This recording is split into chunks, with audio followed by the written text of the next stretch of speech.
स्वागत करता हूँ एक बार फिर से आप सभी का अपने YouTube चैनल में। दोस्तों, आज हम इस वीडियो में बात करने वाले हैं सीनियर एक्टर धर्मेंद्र और हेमा जी के बारे में। इनकी शादी के लिए काफ़ी ज़्यादा चर्चे में इनकी शादी रहती है हमेशा, और किस तरीके से इन्होंने शादी करी समझेंगे हम इस वीडियो में।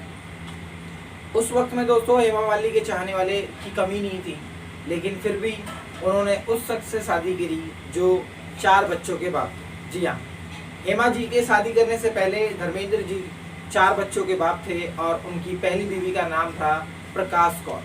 प्रकाश कौर जो थी वो धर्मेंद्र जी को तलाक देने के लिए एग्री नहीं थी और वो नहीं चाहती थी कि धर्मेंद्र जो है दूसरी शादी करें, लेकिन इन्होंने ये साबित करके दिखाया मोहब्बत और जंग में सब कुछ जायज़ है।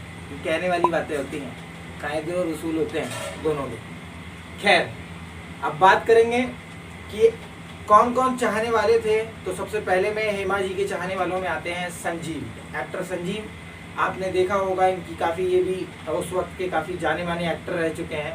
और उसके बाद संजीव जी ने जो है, जी हाँ, संजीव जी ने जो है उन्होंने अपने माँ बाप से कहा कि आप जो है मेरे रिश्ते को लेकर के हेमा जी के घर पे जाइए, उनके माँ बाप से बात करिए।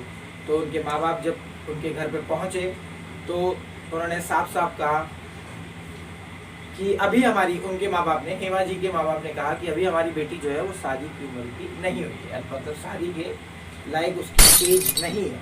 उसको कह करके मना मतलब सीधे तौर पर मना करना था, किसी भी तरीके से मना कर दिया। खैर, दूसरे नंबर पे जब ये संजीव जी को मना कर दिया गया तो उसके बाद संजीव जी को समझाने के लिए पहुंचे जितेंद्र साहब। तो जितेंद्र साहब ने कहा कि चल यार, छोड़ यार,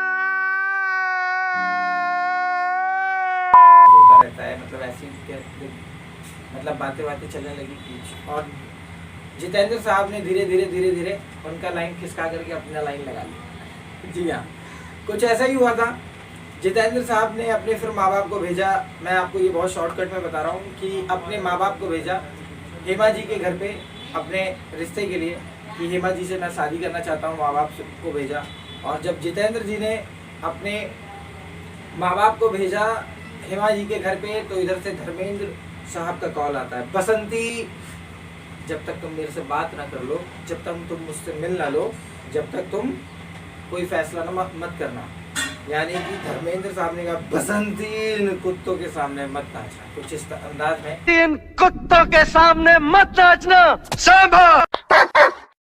और फिर हेमा मालिनी जो है वो जितेंद्र साहब की बातों में आ गई और उन्होंने क्या किया, उन्होंने उनकी बातों में आकर के उन्हें भी मना कर दिया, यानी जितेंद्र को भी मना कर दिया। उसके बाद स्टार्ट हुआ कि जितेंद्र साहब की गर्लफ्रेंड को पता लग गया कि तुम हेमा से शादी करना चाहते हो, इधर आओ, मैं बताता हूँ। इधर उनके पास फ़ोन आया कि तुम इधर आओ, और इधर इनके पास फ़ोन आया कि तुम इधर आओ। तो ये दोनों इधर और इधर, इनकी इनसे शादी हो गई, यानी जितेंद्र साहब ने अपनी गर्लफ्रेंड से शादी कर ली और धर्मेंद्र साहब ने हेमा मालिनी से शादी कर ली। तो यहाँ से अब शादी में क्या ट्विस्ट था, मैंने आपको बता दिया। प्रकाश कौर जो है वो शादी करने के लिए एग्री नहीं, तलाक देने के लिए एग्री नहीं थी। तो यहाँ पे दुविधा में पड़ गए कि किस तरीके से शादी करो। प्रकाश कौर तलाक देने के लिए एग्री नहीं है और शादी कैसे हो। तो मैं आपको बता दूं कि जो हमारा 1955 हिंदू मैरिज एक्ट जो है, उसके हिसाब से सेक्शन 1 में जो आता है उसके, वो ये आता है कि अगर आप किसी से शादी करना चाहते हैं, यानी कि अगर आप लड़की हैं या लड़का हैं, अगर आप किसी से शादी करना चाहते हैं, तो अगर आपका शादीशुदा ना होना पहले ज़रूरी है। अगर आप शादीशुदा हो तो या तो फिर वो आपकी बीवी ना हो, यानी इस दुनिया में, या आपका पति ना हो इस दुनिया में, या तो फिर आपका डिवोर्स हो गया हो, तलाक हो गया। तो प्रकाश कौर जो थी वो धर्मेंद्र को तलाक देने के लिए एग्री नहीं थी कि मैं तलाक नहीं दूँ। तो अब यहाँ पे धर्मेंद्र साहब के लिए काफ़ी चैलेंज था कि अब मैं शादी कैसे करूँ, जब तलाक नहीं मिलेगी उधर से, तो इधर से जोड़ा कैसे बनेगा। तो यहाँ पे होता यूँ है कि जानकार बताते हैं कि धर्मेंद्र ने और हेमा जी ने दोनों ने इस्लाम को कबूल किया। इस्लाम के हिसाब से अगर आपके पास एक बीवी है तो आप दूसरी शादी कर सकते हैं। ये मुस्लिम मैरिज लॉ में आता है, ठीक है, कि अगर आपके पास एक बीवी है तो उसके रहते हुए भी आप उसके साथ शादी कर सकते हैं। तो धर्मेंद्र ने और हेमा मालिनी ने यही किया, दिलावर खान बन गए बसंती के लिए, कुत्तों के सामने मत नाचना। इसके बाद ही ये ट्विस्ट स्टार्ट हुआ था। तो जो धर्मेंद्र साहब थे वो बन गए दिलावर खान।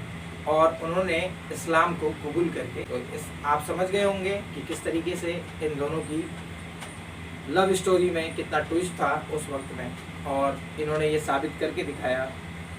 और प्रकाश कौर को ये धर्मेंद्र साहब ने बोल दिया था, शादी तो हम करके रहेंगे, चाहे तुम हमें तलाक दो या मत दो, साम दाम दंड भेद सब कुछ अपना करके, लेकिन शादी जरूर की और साबित किया कि मोहब्बत और जंग में सब कुछ जायज़ है, लेकिन बहुत कुछ जायज़ है लेकिन सब कुछ जायज़ है।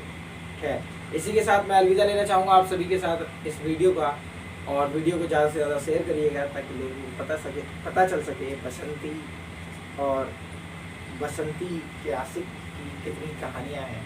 इसी के साथ जय हिंद।